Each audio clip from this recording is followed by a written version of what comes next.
So guys, nasa loob na tayo ng airport. Ayan, so mukhang maluwag naman. Magkaantay pa kami ng aming oras dahil maaga yata kami masyado.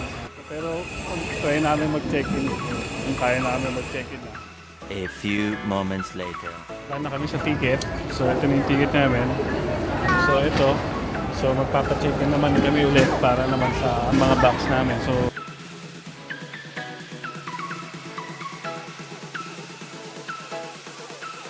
tapos na kami mag-check-in.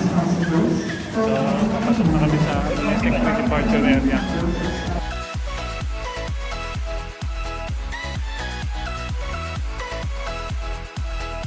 Sa area 1, so ano yung mga pwedeng kainin. So yan. Fresh. So yan. Mula gate 7 hanggang gate 12. So ito yun. Tingin area nyo. So mas malaki pa kaysa dun sa kanina namin. Mas malaki siya yan. So yan yung area. Mas malaki. So meron din siya mga bilihan ng mga souvenirs. So dito yung Philippine Airlines sa gate sa namin 1. Philippine Airlines.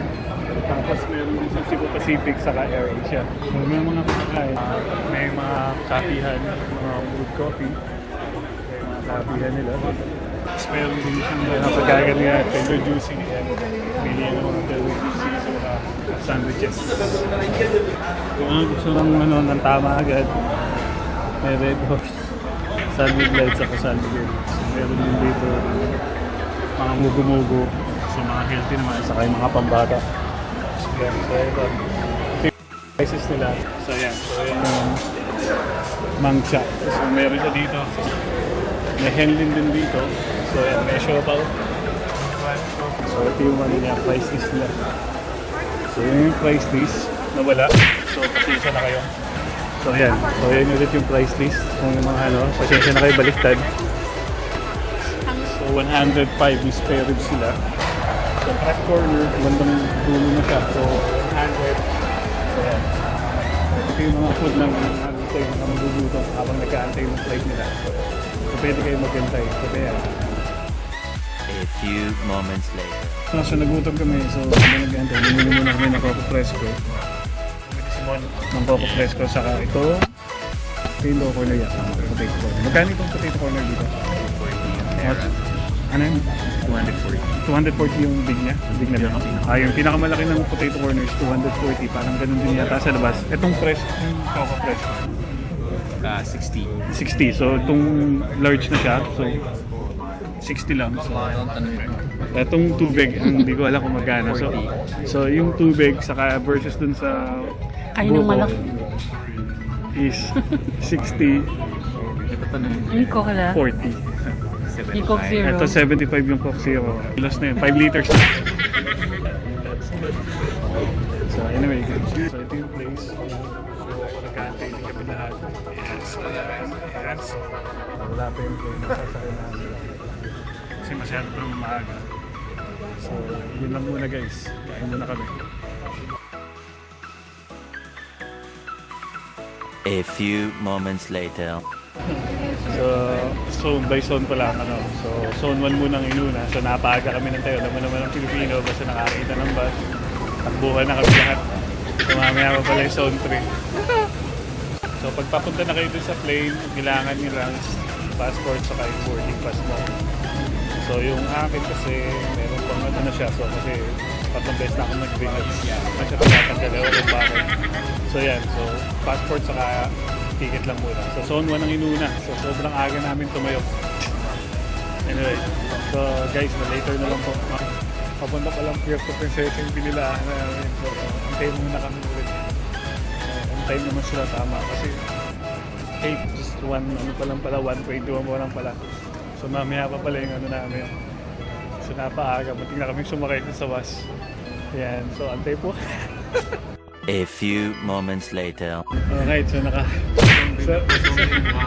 nag-sakay na kami sa shuttle bus. Okay.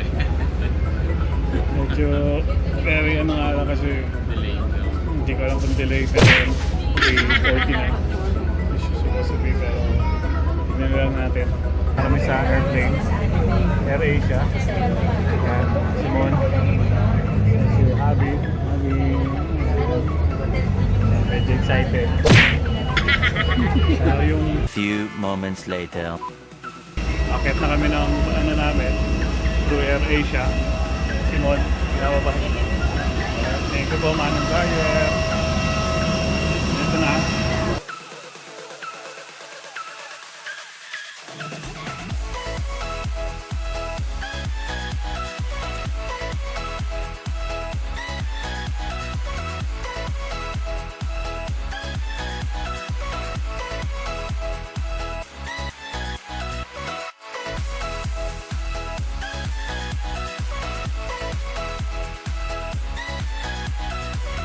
Meron silang package, 700 each. From dito sa Katiklan, magbaban kayo from van. Dadali kayo sa seaport. From seaport, dadali naman kayo sa hotel ninyo.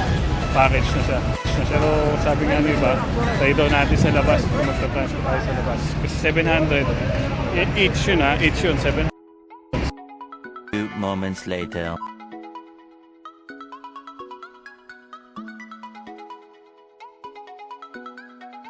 Puno ko ng ticket. So pupunta na kami sa ferry boat. 110 isa. Kasi meron daw yung boat ticket sinama na. So 70, hindi 110 actually. 75 yung admission, registration. Sa 25 yung parang terminal fee. Tapos 10 pesos yung boat. 10 pesos yung boat. Hindi, 30 pesos yung isang boat. So 30 pesos pa yung dinagdag namin para sa boat fee. Sa boat ticket. So doon na rin kami kumuha. Sabi nila kahit sana lang pagod daw ako nung pumunta.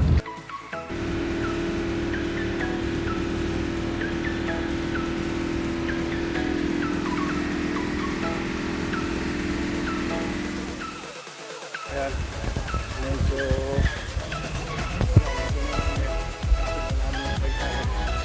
so ito na tayo ng red guys. Eternity later. Darating na namin dito sa Canyon Hotel. So, paalala ko lang guys, hindi pala kayo makakapunta ng Boracay. Wala kayong booking. So, kanina nakatumating kami ng Katiklan is 4:10. So, mag-almost 6 na. So, medyo malayo talaga yung biyahe na. So, 1 hour pa bago kayo makapunta dito sa hotel. So, yung hindi ko na kayo na-videoan kanina yung biyahe namin. So, na nag-ferry kami, 30 pesos yun. Namin tricycle from dun sa port hanggang dito sa hotel namin is 200. 3 tao na yun actually. So, mabait naman si Kuya, binigyan kami ng discount. Ulitin ko, hindi kayo makakapasok ng Boracay kasi yun ang unang hahanapin nila sa inyo, yung hotel ninyo. So kami, nag-book na kami 1 month bago pa lang kami pumunta dito sa Boracay. Nandun na sa Saudi pa lang kami. So, ito yung pinaka-waiting area niya. So, dining waiting area na rin. So, yan, so in-assist naman kami, maganda yung pagkakasis. So biniriping lang din kami kanina. So punta na kami sa hotel.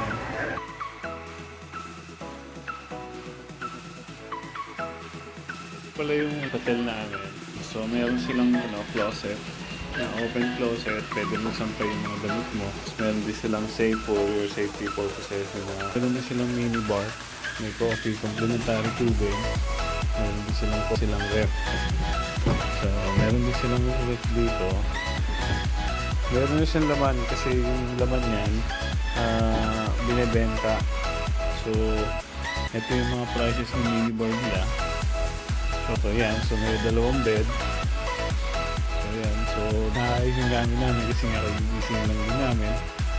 Yung banyo, malaki din. So, yan.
So guys, ito ulit ako. So, malinis na siya.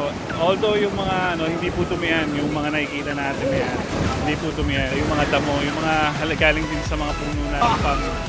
So yan. So yung mga foreigners, yan, marami rin tayong foreigners. So good job napalinis ulit yung Boracay.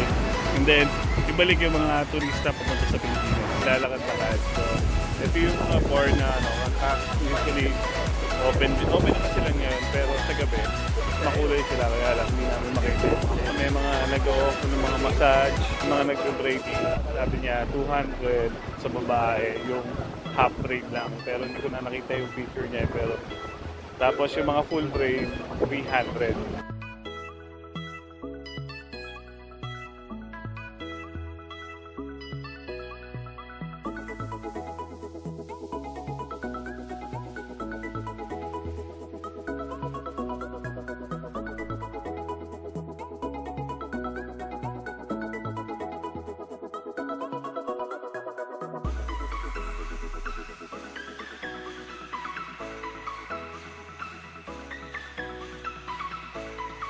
So makikita niyo yung mga din yung mga souvenir area. So yan, yung mga binibenta ng mga souvenir na keychains.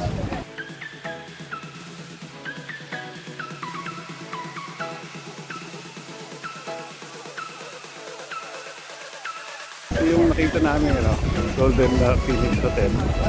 So nag-o-offer siya ng buffet, I'm sorry.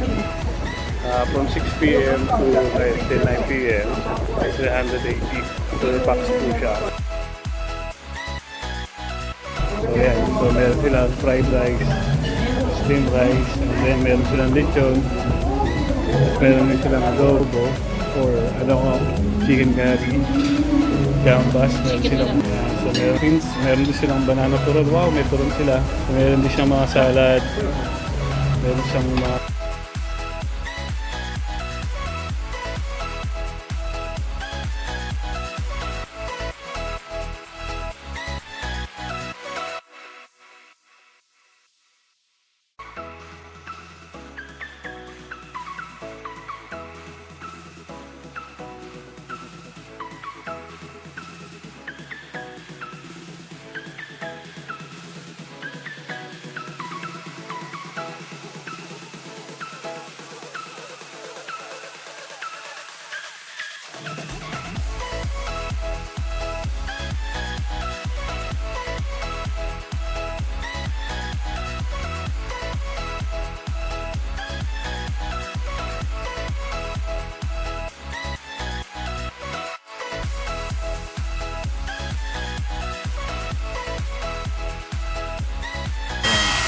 after na nagka-carb si Kuya doon mga